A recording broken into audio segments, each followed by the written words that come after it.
அறிவுத்துறையால் தமிழினம் அன்றும் உயர்ந்திருந்தது, இன்றும் உயர்ந்திருக்கிறது. இதை நீங்கள் நம்புவீர்களோ நம்பாமல் விடுவீர்களோ நான் நம்புகிறேன். அன்று உயர்ந்திருந்தது என்பதற்கு வள்ளுவன், தொல்காப்பியன், கம்பன் போன்ற பெரும்புலவர்கள் சான்று. இன்றைக்கும் உயர்ந்திருக்கிறது என்பதற்கு நம் ஐயா போன்றவர்கள் சான்று. நான் வீண் புகழ்ச்சி செய்வதாக தயவு செய்து நினைக்காதீர்கள், அது என் பழக்கம் இல்லை. ஆனால் உயர்ந்தவர்களை எங்கும் புகழலாம் என்கிறாள் ஔவையார். உயர்ந்தவர்களை எங்கும் புகழலாம். அவள் சொல்லுகிற செய்தி, நேசனை காணாவிடத்து நெஞ்சாலவே துதித்தல், ஆசானை எவ்விடத்தும் அவ்வாறே. அவை சொல்கிறாள், உனக்கு விருப்பமான நண்பனை அவன் இல்லாத இடத்திலே புகழ வேண்டும். ஔவையாரை ஒருத்தன் கேட்டான், யாரை நான் எப்பொழுது புகழ்வது? நேசனை காணா இடத்து நெஞ்சாரவே துதித்தல். அதுக்கு பிறகு ஔவையார் அடுத்தவன் கேட்டான், ஆசானை எங்கே புகழ்வது என்று கேட்ட உடனே அவ்வை சொன்னால், ஆசானை எவ்விடத்தும் அவ்வாறே. அவர் இருக்கிற பொழுதும் புகழலாம், இல்லாத பொழுதும் புகழலாம். அதுக்கு பிறகு ஒருத்தன் கேட்டான், வாச மனையாளை என்றான். அவனுக்கு மனைவியிலே ரொம்ப விருப்பம். மனைவியை எங்கே புகழ்வது என்று கேட்டான் அவன். வாச மனையாளை என்று கேட்டவுடனே அவ்வை சொன்னால், வாச மனையாளை பஞ்சனையில். மனைவியை புகழ வேண்டும் என்று விரும்புகிறாயா? பெட்ரூம்ல மட்டும் புகழ். அதே சார் அப்படி பொது இடத்திலே நீ புகழ்ந்தால் உன்னோடு இருக்கிற நண்பனும் சேர்ந்து புகழத் தொடங்கிவிட்டால் உன்பாடு சங்கடமாக போயிடும். ஆகவே அவளை பெட்ரூம்ல மட்டும் புகழ வேண்டும். மைந்தத்தமை ஒருத்தன் கேட்டான், பிள்ளைகளை எங்கே புகழ்வது என்று. பிள்ளைகளை மைந்தத்தமை நெஞ்சில், வாயாலே கூட அவனை பாராட்டாதே. ஒரு பிள்ளை இப்ப எல்லாம் சொல்லுகிறார்கள், என்கரேஜ் பண்ண வேணும் என்று புகழ வேணும் என்கிறார்கள். தப்பு. நம் பாரம்பரியத்திலே அது இல்லை. நம் பாரம்பரியம் என்ன தெரியுமா சொன்னது? தந்தை பிள்ளையை பாராட்டக்கூடாது.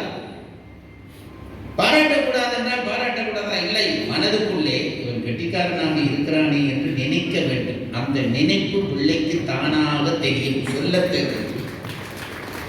வார்த்தைகளாலே சொல்வது என்பது ரொம்ப சின்னத்தனம், சின்ன விஷயம்.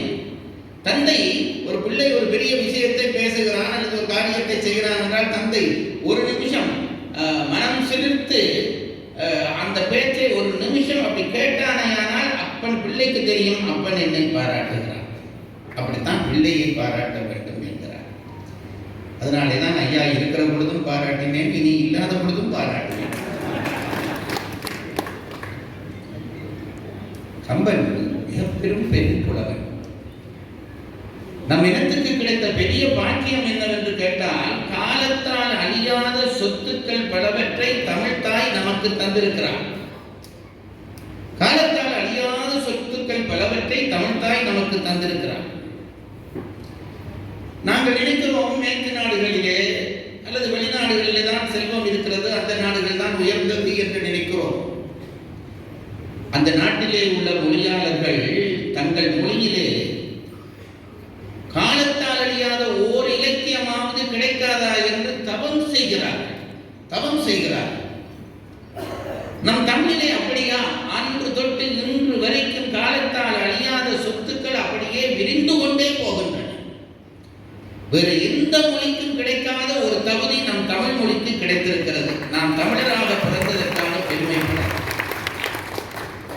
அப்படி நமக்கு கிடைத்த சொத்துக்களுக்குள்ளே கம்பன் சிகரத்தன்மை கொண்டது. கம்பனை பாராட்டாத புலவர்கள் இல்லை.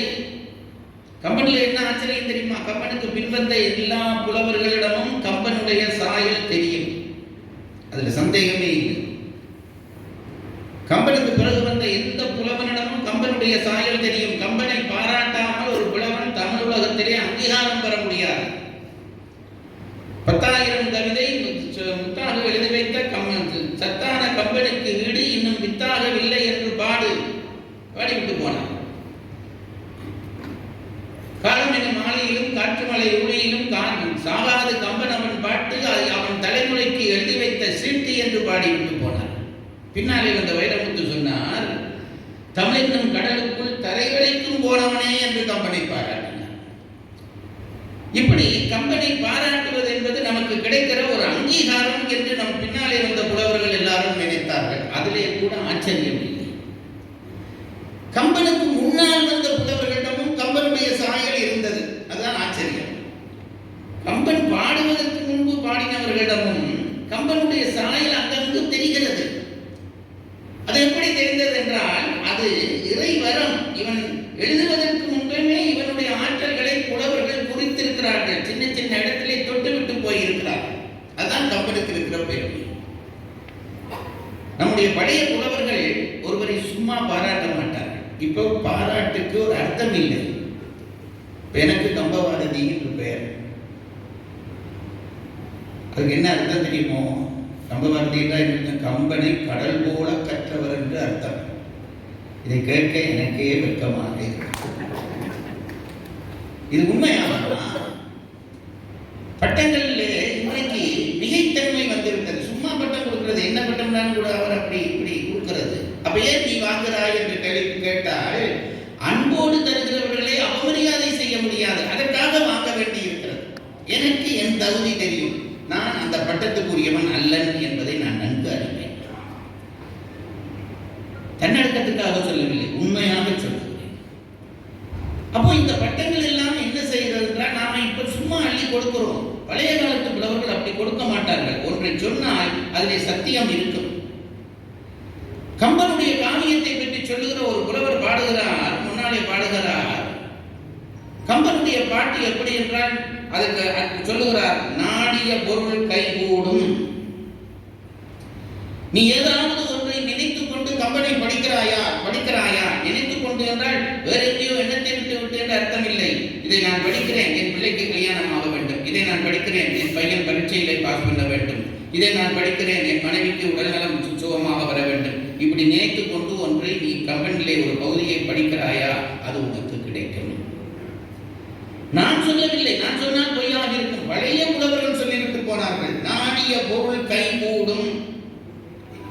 நீ நினைச்சது கிடைக்கும்டா. அதுக்கு பிறகு ஞானமும் புகழும் உண்டாம். அது மட்டும் இல்லை, உனக்கு ஞானம் உண்டாகும், புகழ் உண்டாகும்.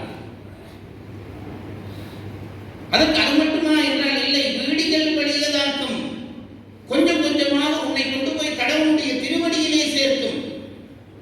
வேரியன் கமலை நோக்கும். அதுக்குதான் தூக்கி போறார். முக்கியமான விஷயம், தேன் பொருந்திய தாமரை பூவிலே இருக்கிற மகாலட்சுமி 6வது ஒருத்தர் ராமாயணத்தை எடுத்து படிக்க தொடங்கினால் அங்க இருந்து இப்படி திரும்பி பார்ப்பார். அதை விட என்ன கிடைக்க வேண்டும்? திரும்பி பார்ப்பாளாம், நம்மை திரும்பி பார்ப்பாளாம். திரும்பி பார்த்தால் மகாலட்சுமி பார்த்தா என்ன கிடைக்கும் என்று நான் சொல்லவா வேண்டும்?